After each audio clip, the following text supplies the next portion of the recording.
The highway stretched out like an endless ribbon of silver and asphalt beneath a wide blue sky, shimmering in the late morning heat. I had been driving for hours, my old gray sedan humming along, a loyal companion through miles of silence and memories. Every few miles, I'd check the GPS, not because I needed to, but because each number that ticked down, each mile closer, made my heart beat a little faster. 600 miles. That's how far I was willing to go just to see her. My daughter. My only child. The coffee cup beside me was half empty, cold now, and the radio crackled softly with old songs, from when she was a little girl. I found myself singing along to one, barely above a whisper. You are my sunshine, my only sunshine. My throat tightened. I remembered the nights I used to hum that tune, while rocking her to sleep, her tiny hand clutching my finger, her breath warm against my neck. It felt like yesterday. Now she was a grown woman, expecting her first child, and I hadn't seen her in almost a year. The last time we'd spoken on the phone had been short, strained. She'd said she was busy, that pregnancy was exhausting, that she'd call me when she felt better. But she never did. Then I found out through an old friend on Facebook that her baby shower was happening this weekend. Photos of pink decorations and smiling faces flooded my feed. My heart ached when I saw her, my daughter, glowing and beautiful, standing next to her husband, Ryan. I thought maybe she hadn't invited me, because she assumed I couldn't make the trip. Or maybe she was still upset about the fight we had at her wedding. I pushed that thought away, forcing myself to focus on the road. That argument had been years ago. People change. Time heals. Surely, she wouldn't still hold that against me. I convinced myself she would be surprised, happy even, to see me there. I imagined her crying tears of joy, hugging me, introducing me proudly to her friends, my mom. I clung to that image like a prayer. The car's back seat was stacked with gifts, diapers, tiny pink clothes, a small stuffed elephant, and one special box wrapped in soft white paper. Inside it was the baby blanket I'd kept for over 25 years. The same one that had swaddled her the day she came home from the hospital. It still smelled faintly of lavender detergent and memories. I had washed and folded it carefully, running my hand over the worn edges, imagining her holding her own baby wrapped in it. That thought had filled me with so much warmth that it pushed away every doubt. By the time I reached the town where she lived, the sun was dipping low, casting everything in golden light. The GPS voice announced the final turn, and my stomach fluttered. My palms were sweaty. I checked my reflection in the rearview mirror, and smoothed my hair, applied a bit of lipstick, and whisked. You're going to be fine. I parked outside a bright community hall decorated with pink and gold balloons. A big sign near the entrance read, "Welcome baby Lily." My heart skipped. Lily. She was naming her daughter Lily. I hadn't even known. I grabbed the gift box and walked toward the entrance, my heart pounding so loud I could barely hear the music playing inside. Laughter spilled out every time the door opened. I could smell cake, perfume, and happiness. When I stepped in, the sight before me nearly brought tears to my eyes. There she was, my daughter, my beautiful, radiant girl. She was standing by a long table covered in pastel decorations, surrounded by friends. Her hair was glowing under the string lights. Her smile as bright as it had been when she was 5 years old and showing me her first school drawing. For a moment, I stood frozen in the doorway, clutching the gift like it was the only thing holding me together. I wanted to soak it all in. Her laughter, her happiness. I didn't want to ruin the surprise by bursting in too soon. I wanted the perfect moment. But someone near the entrance noticed me. A tall woman with dark curls, one of her friends, maybe. Her laughter stopped, and she turned, her expression confused. Others followed her gaze. Within seconds the room grew quieter. My daughter looked up, and her smile faded. Our eyes met across the room. Hers widened slightly, as if she wasn't sure what she was seeing. "Mum?" she said softly, her voice barely audible over the fading music. I smiled, my throat tight. Surprise, sweetheart, I said, stepping forward. I waited for her face to light up, for her to rush toward me. But she didn't. Instead, her body stiffened, and the color drained from her cheeks. She turned to the man beside her. Ryan, and whispered something I couldn't hear. His brow furrowed, and his arm went around her shoulders protectively. The air in the room seemed to thicken. I stopped mid-step, my smile faltering. I just wanted to surprise you, I said, my voice trembling with nervous laughter. I couldn't miss your big day. As she blinked rapidly, her lips parting as if to speak, but no words came. Then, in a tone colder than I'd ever heard from her, she said, "What are you doing here?" For a moment, I thought I must have heard wrong. The words stung like tiny cuts. I looked around, expecting someone to explain, to reassure me that it was just shock, not anger. But the guests were staring awkwardly, shifting in their seats, murmuring quietly. Even the music stopped, leaving a suffocating silence. "I came to celebrate with you," I said, my voice cracking. "To be part of this day. I brought something special for the baby." I held out the wrapped box like an offering, but she didn't move to take it. Her husband, Ryan, stepped forward slightly. "You should have called first," he said, his tone sharp but controlled. "I wanted it to be a surprise," I said quickly, trying to keep the hope alive. "You know, like old times." I tried to smile, to remind her of better days, but her eyes were hard, unreadable. She crossed her arms, her voice trembling slightly. "You shouldn't have come, Mom." The words hit harder than a slap. "What do you mean?" I asked softly. "You're my daughter. Why wouldn't I come?" "Because you made it clear at my wedding that you didn't want to be part of my life anymore," she said. The sentence came out quick and heavy, like something she'd been holding in for a long time. "You said you'd never accept Ryan. You said you'd never forgive me for marrying him." Her words replayed in my head like echoes in a canyon. I remembered that day vividly. The shouting, the tears, the hurt. But I had been angry, scared. I had lost control. I had only wanted what was best for her. "That was years ago," I said quickly, stepping closer. "I didn't mean it, not like that. I was wrong. I was scared of losing you. Please don't do this here." Ryan's arm tightened around her shoulders. "This isn't the time, or the place," he said, his tone final. "I'm just trying to make things right," I said, desperate now. "I missed you. I missed this. Please, just let me stay." But the look in her eyes wasn't anger anymore. It was something worse. Pain, embarrassment, maybe even shame. She glanced around at the crowd, at her friends watching this awkward, heartbreaking scene unfold. I could see the pressure building in her expression, the need to end it quickly before it went too far. "Mom," she said softly, her voice breaking a little, "I need you to leave." The room seemed to tilt. I couldn't move, couldn't process the words. Leave. After 600 miles. After years of missing her, praying for forgiveness. "You can't mean that," I said quietly, my throat burning. "You can't mean that, sweetheart." She looked down, refusing to meet my eyes. Ryan stepped forward. "You need to go now," he said, his tone more forceful. "Please don't make this harder than it already is." The murmuring in the crowd grew louder. Someone coughed. Another whispered, "Is that her mom?" The humiliation burned through me like fire. I wanted to disappear. I wanted the floor to swallow me whole. But I also wanted to fight, to reach her, to make her remember who I was. "I drove all this way," I said, my voice shaking but louder now. "I came here because I love you. Because you're my daughter. And because I thought..." My words broke off. My vision blurred with tears.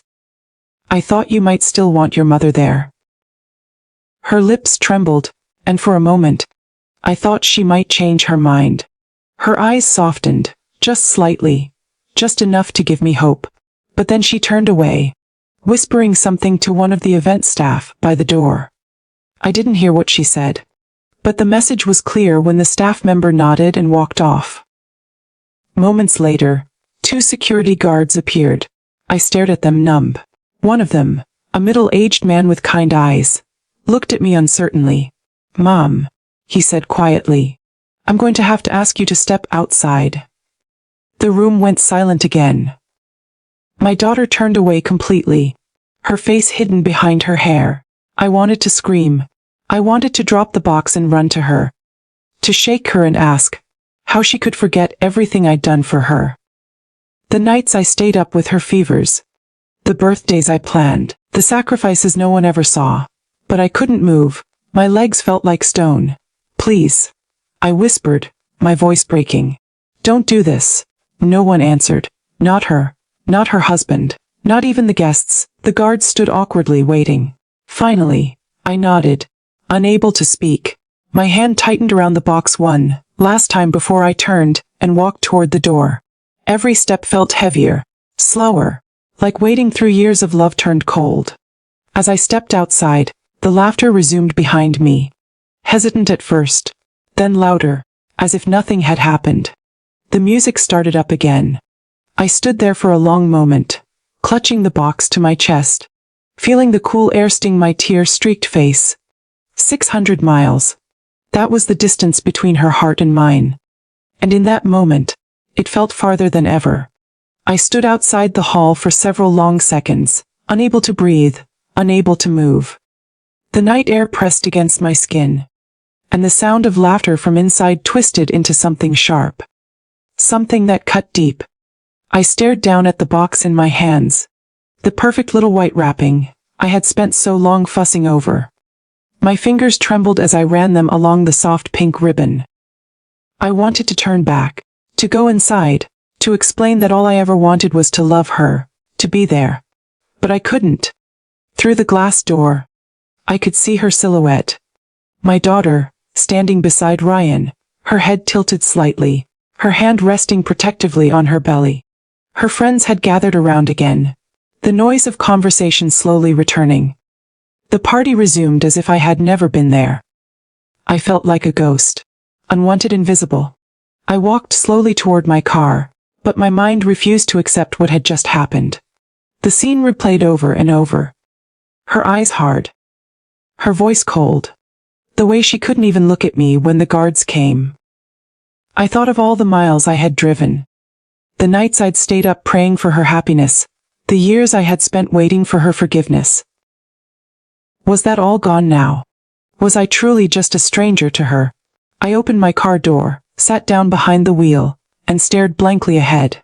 My hands still shook. The tears came quietly at first, just 1 or 2 slipping down my cheeks before I could stop them. Then more followed, hot and heavy, spilling faster than I could wipe away. "Why?"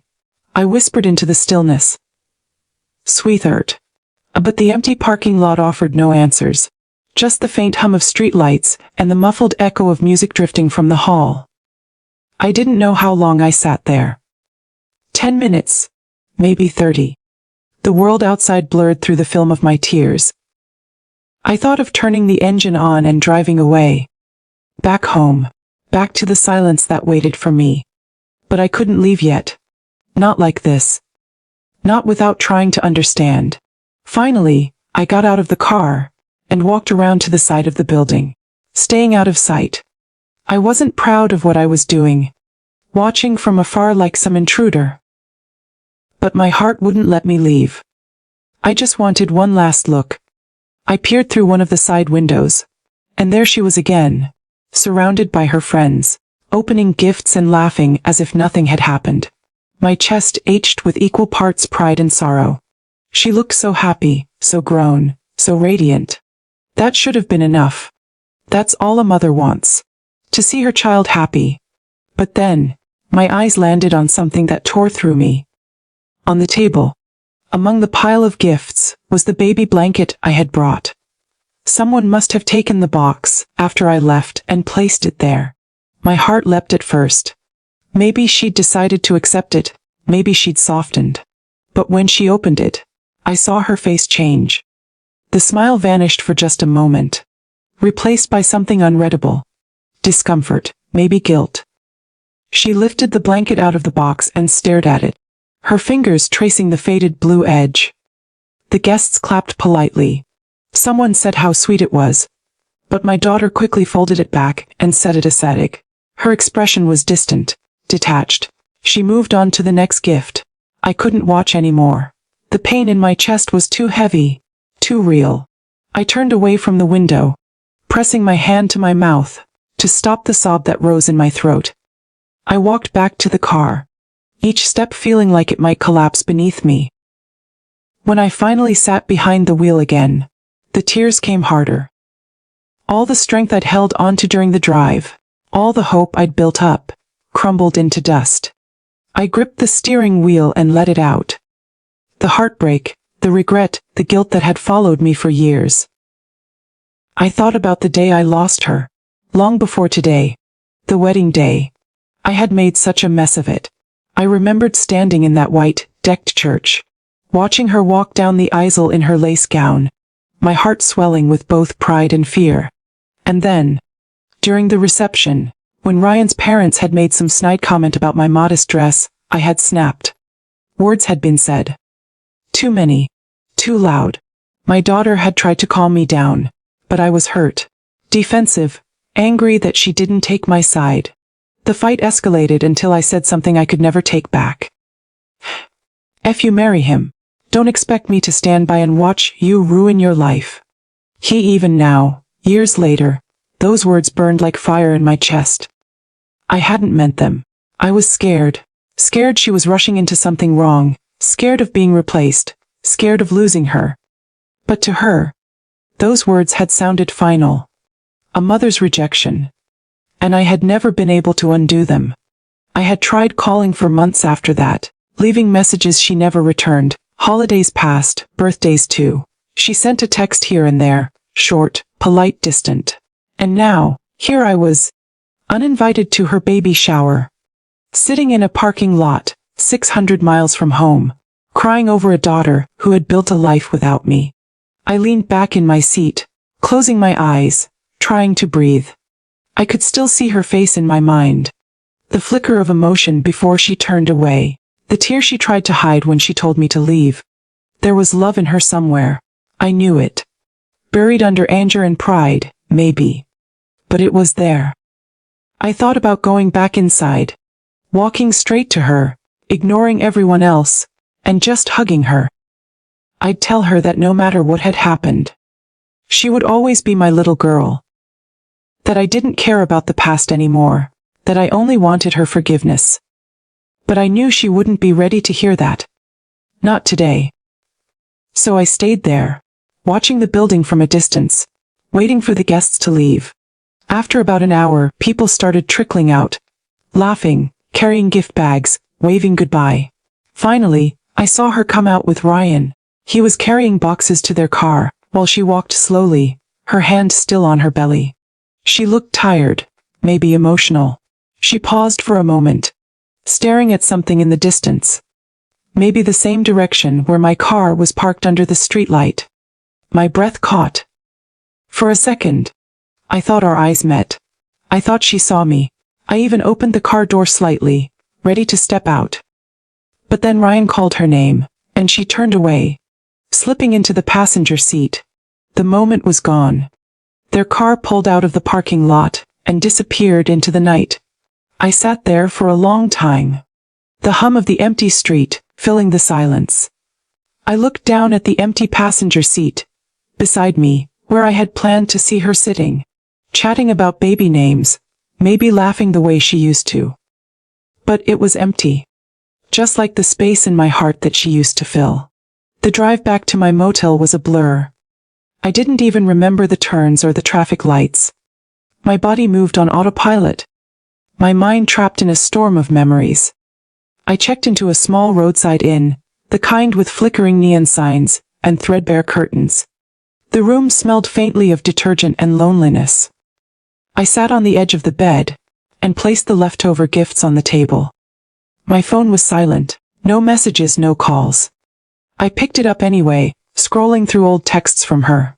Most of them were from years ago. Little things like, Love you, Mom, or don't forget to water the plants. I read them over and over, my tears blurring the screen.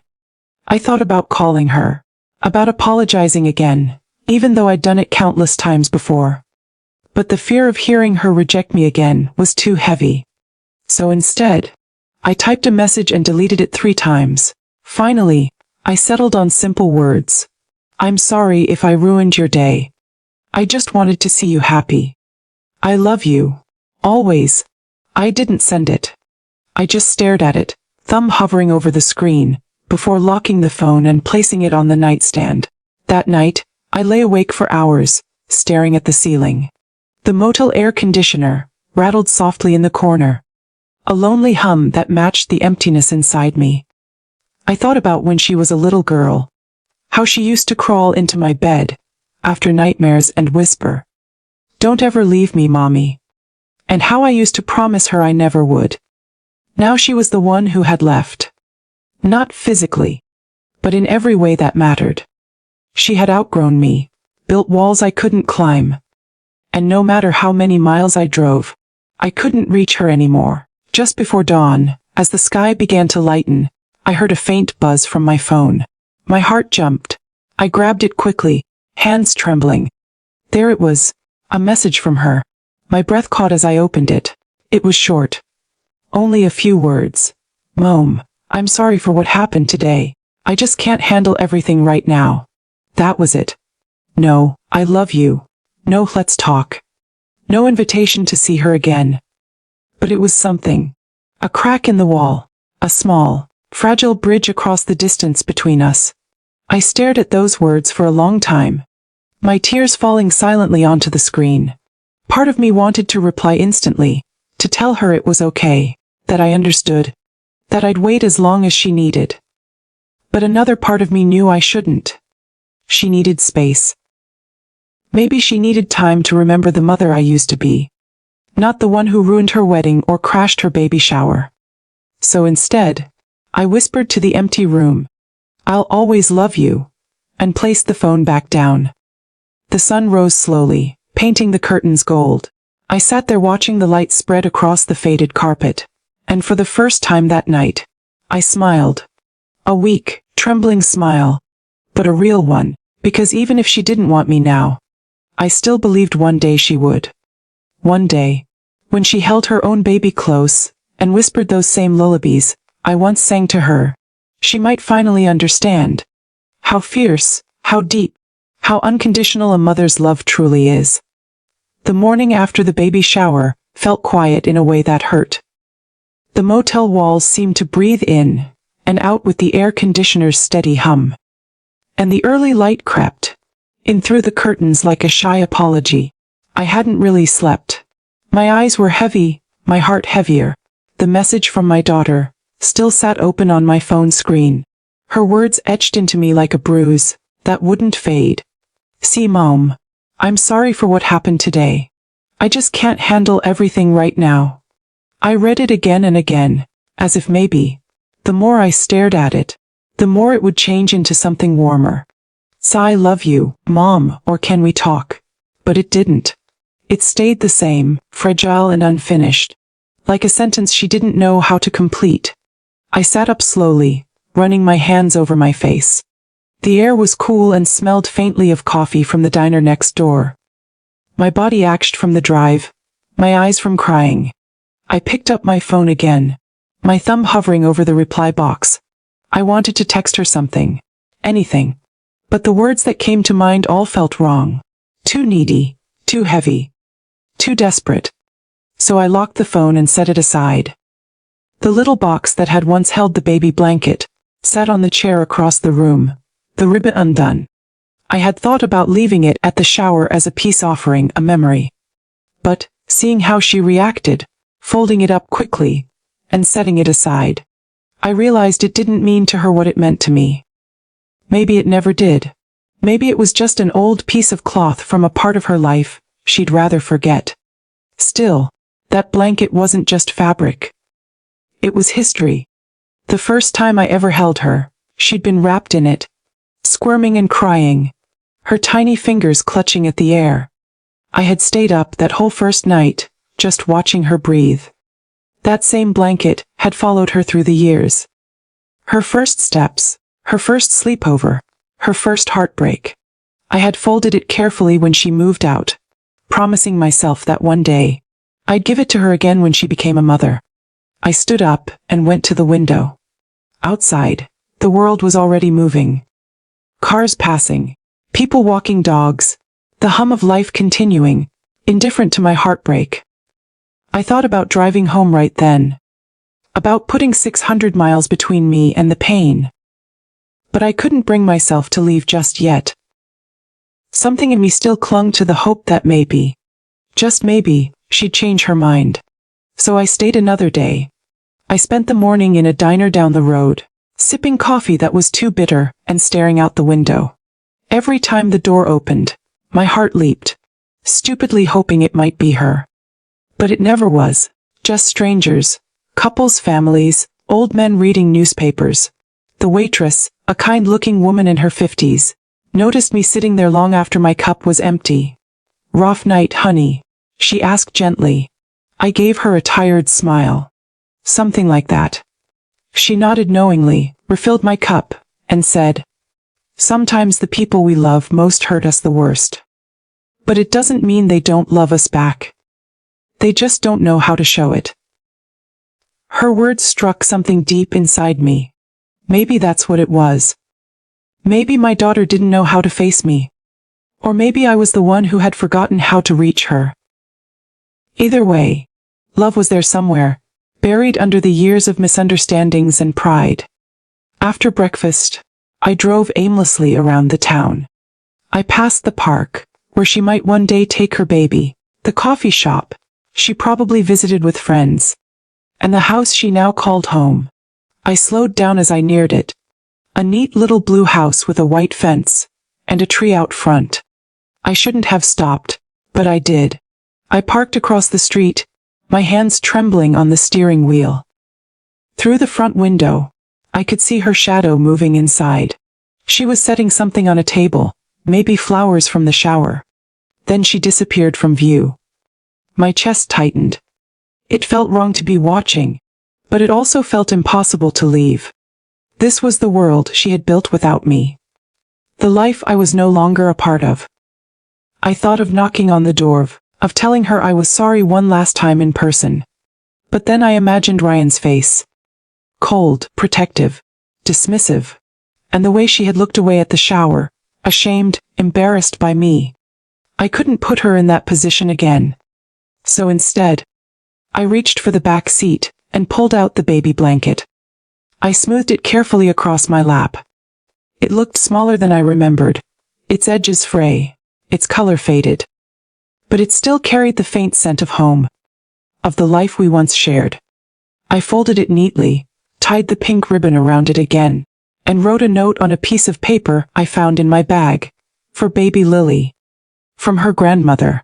May this keep her as safe and loved as it once kept her mother. I sat there for a long time, staring at those words. Then I stepped out of the car and walked quietly across the street. My heart was pounding so loudly I was sure someone could hear it. I placed the box gently on her porch, just by the door, and stood there for a moment. The silence of the street felt heavy. A wind picked up, brushing against my hair. I closed my eyes and whispered a prayer. Not for forgiveness, not even for understanding, but simply for her happiness. As I turned to go, the door creaked open behind me. My heart stopped. I turned, and there she was, barefoot, wearing a soft gray robe, her hair messy from sleep. She looked smaller somehow, softer, not the strong, unyielding woman from last night. "Mum," she said quietly. For a moment, neither of us moved. The wind rustled between us. Her eyes fell on the box by her feet, the ribbon fluttering in the breeze. She looked back up at me, confusion and hesitation mixing in her face. "I didn't mean to bother you," I said quickly, my voice barely holding steady. "I just wanted to leave this for Lily." As she didn't speak, her hand went to her belly, as if to shield it. Then, slowly, she bent down and picked up the box. She ran her fingers over the ribbon and the note, reading it. Her eyes glistened. You kept it all these years? She asked softly. I nodded. Since the day you were born. Her lips trembled. For a moment, I thought she might cry. But then she straightened, her guard slipping back into place. You shouldn't have come, she said, though her voice lacked the sharpness from before. I know, I whispered. But I had to. I couldn't let another milestone pass without at least trying to be here. She looked at me for a long time, her face unreadable.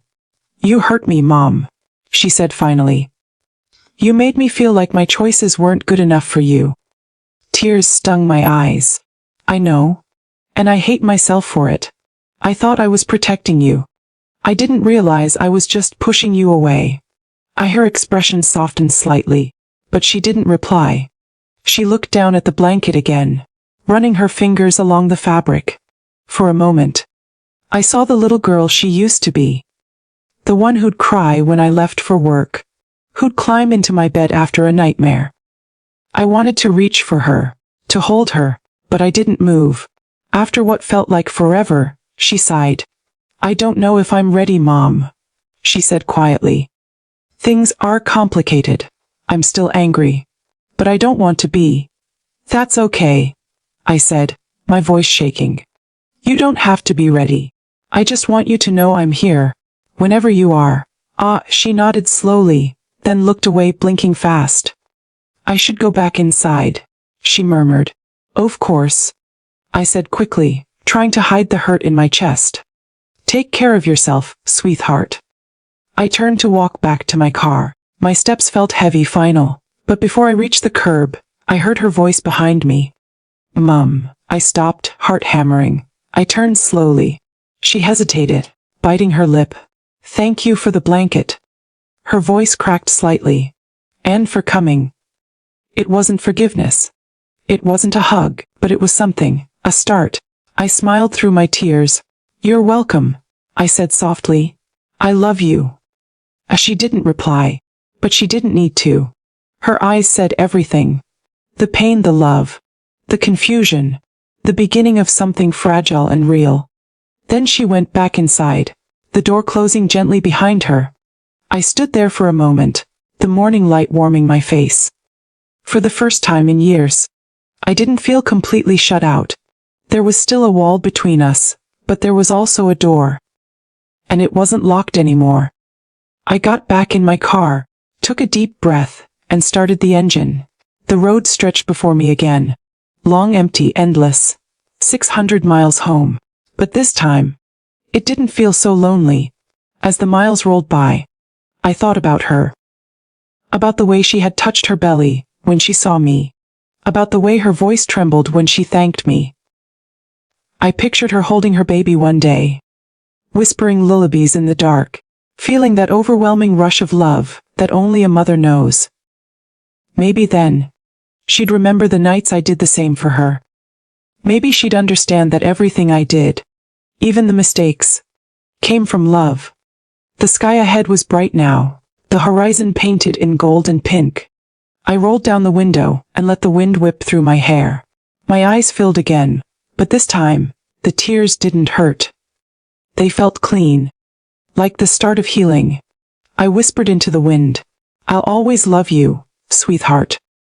And for the first time in a long while, I believed that one day, she might whisper it back.